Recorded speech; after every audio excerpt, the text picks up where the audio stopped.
Hello friends, माझं YouTube channel Soni ट्युटोरियल्सवर तुमचं मनपूर्वक स्वागत आहे. आज आपण FYBA हे 101 या बुक्समधून IMP टॉपिक्स बघणार आहोत आणि अभ्यास कसा करायचा त्याविषयीसुद्धा आपण चर्चा करणार आहोत.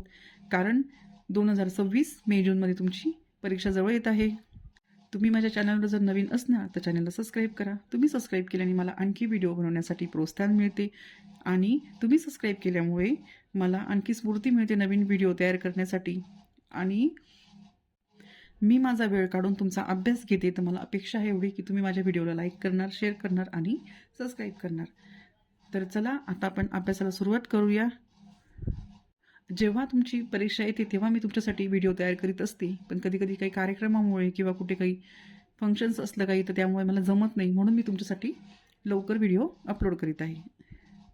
तुम्हाला काही अडचणी असतील तर तुम्ही कमेंट्स करू शकता. तर बघा, हिंदी भाषा का परिचय और उसकी संरचना. तर आपला हिंदी विषय आहे. नवीन विद्यार्थ्यांना अवघड जातं, काय येईल काय नाही येणार, अभ्यास कसा करायचा, त्यासाठी मी तुम्हाला आता मार्गदर्शन करीत आहे.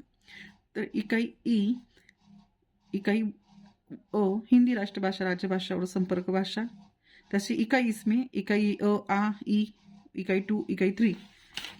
तर इसमें तर आपल्याला याच्यामध्ये काय करायचं आहे, हिंदी राष्ट्रभाषा, राजभाषा और संपर्क भाषा. तर याच्यामध्ये तुम्हाला स्टार केलेलं जे पॉईंट्स आहे त्याच्यावर तुम्हाला वाचन करायचं आहे. त्याच्यावरती तुम्हाला त्याचे मुद्दे लक्षात ठेवायचे आणि मनाच्या भाषेत त्याचे उत्तर लिहायचे आहे. मी तुम्हाला मराठीत सांगते, तुमचा हिंदी विषय तो हिंदी भाषेतच लिहायचा आहे. तर मग तुम्ही हे सर्व हे जे स्टार केलेले आहे त्याच्यावर तुम्हाला प्रश्न येतात. तो आता मैं तुमच्याशी हिंदीतच बोलते. तो कभी कभी आपको हिंदी का उद्भव और विकास, सिद्धू सिंधु हिंदू हिंद, इसके ऊपर भी प्रश्न आता है. पहले लेसन में से आपको 2 क्वेश्चंस तो आते ही हैं पहले लेसन पर, कौन से ही विषय हो उस पर. फिर उसके बाद दूसरे लेसन का एक आता है, तीसरे का आता है, फिर बीच बीच में नहीं तो लास्ट वाले लेसन के आते हैं. और आप पिछले साल के भी जो आपके क्वेश्चंस आंसर पेपर रहते हैं उसका आप देख सकते हैं कि कौन सा आपको प्रश्न डबल डबल आया था. उसी हिसाब से आपको ध्यान में आएगा कि कौन कौन सा आपको प्रश्न आता है. तो राष्ट्रभाषा व्याख्या व्यक्ति और स्वरूप, इस पर भी कभी कभी प्रश्न आता है, तो आपको ये सभी अच्छे से पढ़कर जाना है. संपर्क भाषा भी सभी ध्यान में रखना है और आपको अपने मन के भाषा में इसे लिखना है हिंदी में, क्योंकि उस पर ही आपको मार्क्स अच्छे मिलते हैं. कॉपी करने से मार्क्स कम मिलते हैं और हमें कॉपी करनी नहीं है पेपर में. अच्छे से हमें मन की भाषा में ही लिखना है. दूसरा है भारतीय आर्य भाषाओं का शब्द समूह. इसमें तद्भव, तत्सम, तो आपको इसको भी पढ़कर जाना है अच्छे से. फिर इकाई है ई, हिंदी वाक्य रचना और उसके प्रकार. तो कभी कभी क्या होता है, पहले लेसन का आता है, दूसरा नहीं तीसरे लेसन का एक प्रश्न लेते हैं, दूसरे का अगले का लेते हैं, ऐसे वो करते हैं. तो वाक्य के गुण.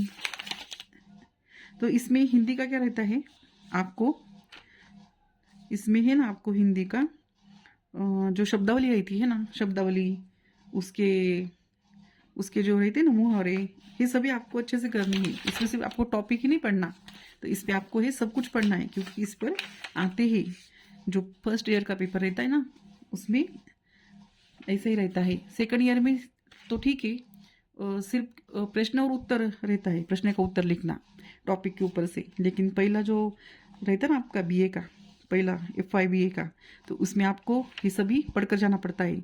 भाव या अर्थ की दृष्टि से वाक्य के प्रकार, ये सभी शब्दों के उत्तर, फिर उदार्थ या समानार्थ शब्द जैसे कि यहाँ है, इसमें आपको इसके और आपको प्रश्न आते हैं.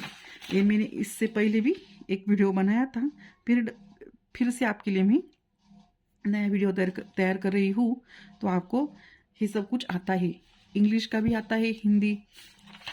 आपका एक ही पेपर रहता है प्रश्न पत्रिका, जिसके ऊपर एक साइड पे हिंदी रहती है और एक पीछे के साइड पे इंग्लिश का रहता है. अलग अलग आपको आंसर शीट दिए जाते हैं लिखने के लिए और टाइम भी अलग अलग रहता है, लेकिन आपको ये सभी अच्छे से पढ़कर जाना है. सुविधा ग्रंथ भंडार, ये जो लेटर है ना, ये अलग अलग प्रकार के, कोई किसी किसी टॉपिक पर अलग अलग है, जैसे कि सुविद्या ग्रंथ भांडार है, यहाँ दूसरे काम के लिए भारत सरकार सेवा, राज्य सभी सरकारें, वैसे वेगवेगळे अलग अलग आपको आते हैं। अलग अलग विषय पर आपको पत्र लेखन आता है, फिर या फिर लेसन है अनुवाद, इसमें से आपको करके जाना है। तो आपको सभी बुक्स अच्छे से पढ़कर जानी है।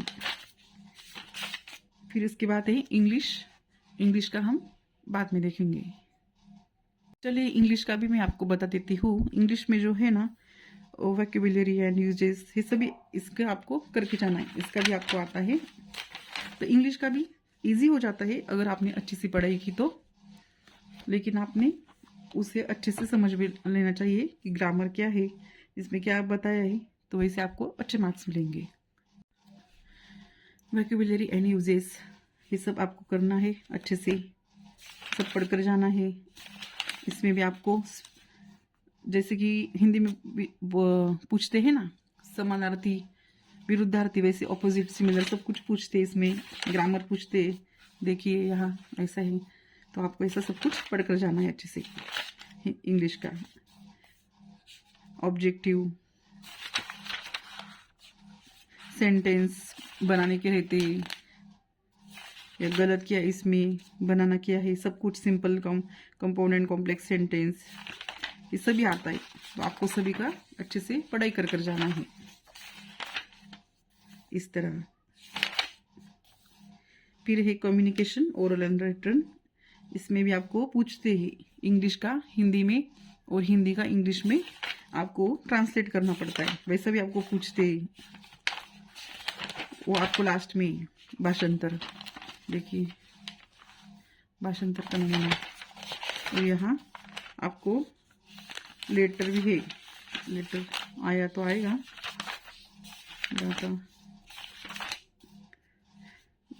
ग्लोसरी लिस्ट ऑफ वर्ड्स, ये सभी आपको पढ़कर जाना है। तो इसमें से भी आपको कुछ भी आ सकता है, ज़्यादा तो नहीं, आपका सिलेबस थोड़ा थोड़ा ही है, लेकिन अच्छा सा किया तो आपको पेपर इजी जाएगा। सभी बच्चों को मेरी तरफ से बेस्ट ऑफ लक। सबने अच्छा पेपर लिखना है, अपने मन की भाषा में, कॉपी करनी नहीं है। तो फिर मिलते हैं अगले वीडियो में एक नए विषय पर। तब तक आप बुक में से अच्छे से पढ़ाई करो, वीडियो में से करो, और मेरे चैनल को सब्सक्राइब करो।